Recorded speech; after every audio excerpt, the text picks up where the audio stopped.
네, 안녕하세요. 전공수학 가르치는 이정훈입니다. 오늘은 코시곱 소개를 다시 한번 해보는 시간을 가져볼 건데, 코시곱은 절대수렴성에 관한 얘기가 꼭 있어야지, 같이 갈 수 있는 얘기여서, 코시곱이랑 절대수렴성 같이 소개하는 시간을 가져보도록 할게요.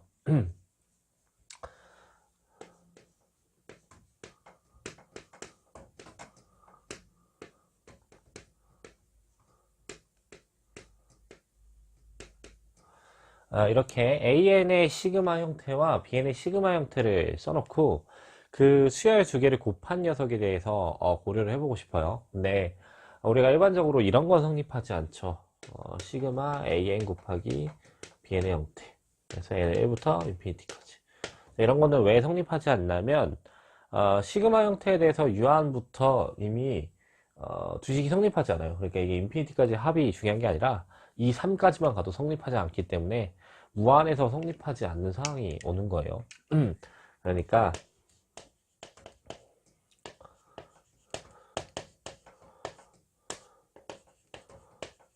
이렇게 두 번째 항까지의 곱 형태로 그 급수 형태를 표현하면 우리가 잘 알고 있는 보통 중고등학교 때 계산하는 식밖에 안 돼요.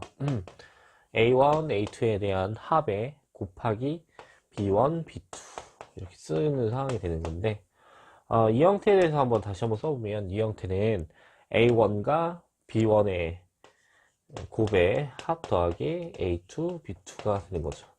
근데 이걸 이제 분배했을 때 이 두 가지 항밖에 없냐라고 하면 그렇지 않은 게 이렇게 전개했을 때는 이쪽 항이, 그 다음에 이렇게 전개했을 때는 이쪽 항이. 하지만 A1, B2, 그 다음에 A2, B1 형태를 주게 되면 새로운 항들이 생겨나죠.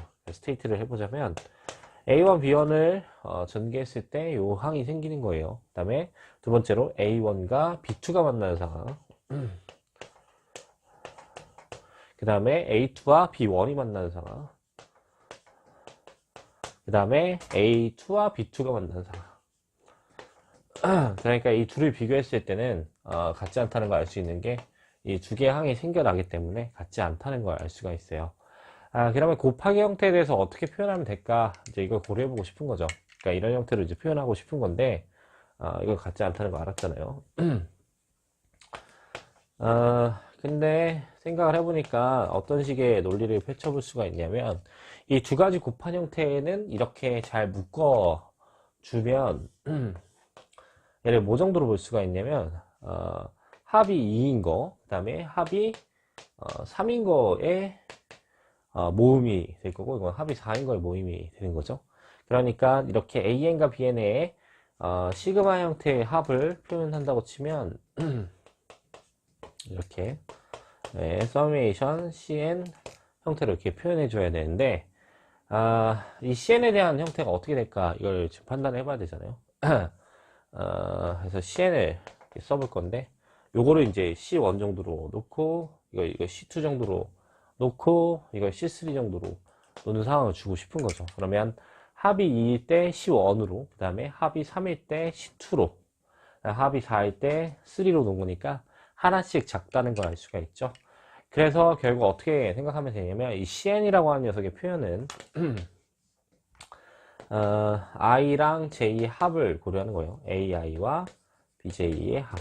근데 그때 이 M보다 하나 큰 값의 합을 가져야 되니까 M 플러스 1을 만족하게끔 이렇게 CN을 초이스 해주게 되면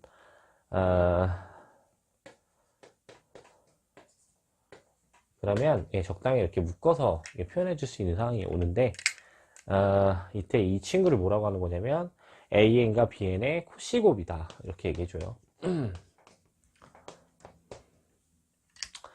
그러니까 적당하게 그 항들을 묶어줬다고 생각하시면 될 것 같은데 예를 들어서 한번 소개를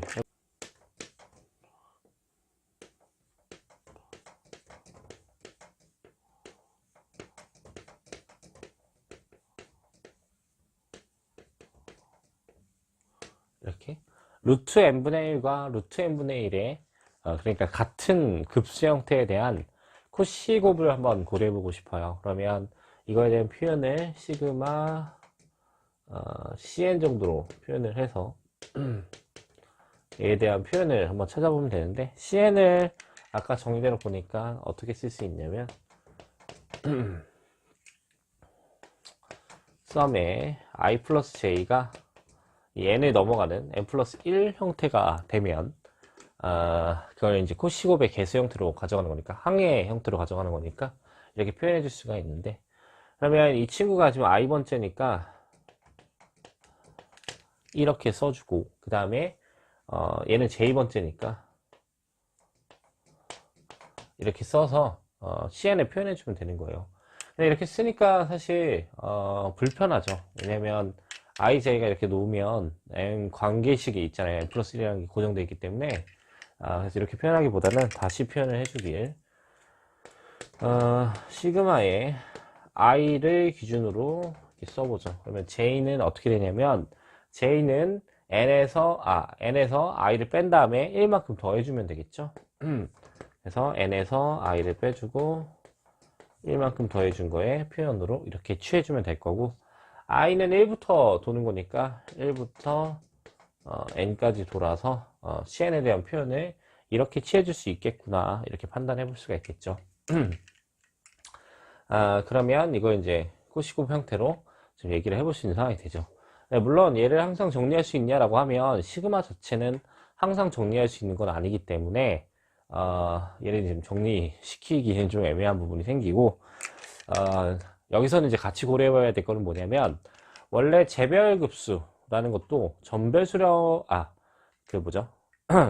절대 수렴이 보장이 되면 막 순서를 바꿔도 같은 값으로 수렴한다는 보장이 되는데, 그 내용을 통해서 얘에서 얻을 수 있는 정리가 하나 있어요.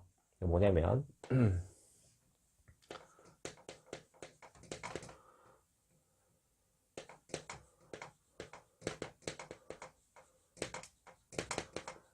AN에 대해서 고려를 하기를, AN은 절대 수렴이라는 조건을 주제요. 그 다음에 AN의 수렴 값을 S 정도로 이렇게 표현할게요. 그 다음에 시그마 BN을 줬는데, 이 친구도 그냥 수렴하는 상태인데 T 정도로 수렴한다고 가정을 해보죠. 그러면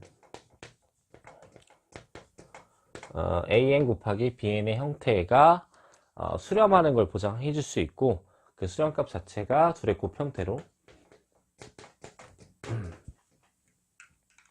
계산이 된다라고 하는 게 하나의 정리예요.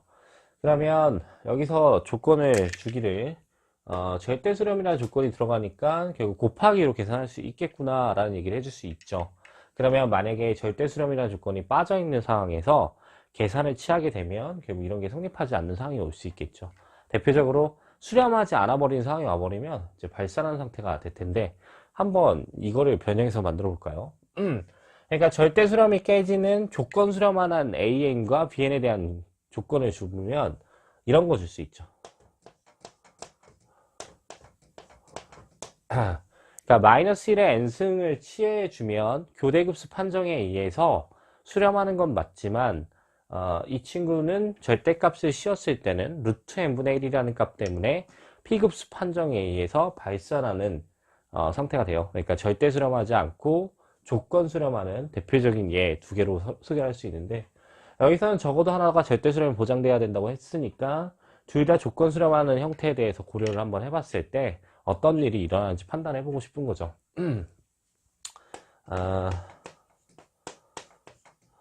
여기는 i승, j승 뭐 이렇게 이제 표현이 될 텐데, 그럼 여기 마이너스 1에 n승, i승, 이건 마이너스 1에 n-i 플러스 1승 이렇게 표현되는 상황이 오겠죠. 근데 여기서 지금 마이너스 1의 i승과 마이너스 1의 n-i 플러스 1승을 고려하게 되면 얘를 뭐 정도로 볼 수 있냐면 마이너스 1의 n 플러스 1승 정도로 봐도 상관없겠죠. i끼리 이제 소거되니까. 그 다음에 이 친구를 고려해보니까 이 급수 형태에서는 i라는 게 변수이기 때문에 마이너스 1의 n 플러스 1승은 상수 정도로 볼 수가 있어요. 그러니까 이거는 밖으로 이렇게 빼버려도 상관없어요. 그러니까 우리가 고려하고 싶은 건 뭐냐면 이 CN을 이렇게 대충 찾아놨는데, 이 CN 자체가 시그마를 씌웠을 때 수렴할 수 있는지를 판단하고 싶은 거예요. 그럼 우리가 알고 있는 판정을 간단하게 생각해 볼까요? 예를 들어 CN 자체가 애초에 0이 안 되는 상황이 온다고 치면 일반한 판정에 의해서 발산한다라는 걸 보장해 줄 수 있죠. 근데 실제로 이렇게 보니까 이 CN의 형태를 자세히 보면 이거는 i 루트 n-i 플러스 1분의 1 형태가 되죠. 그 마이너스 1에 n 플러스 1씩 나가니까.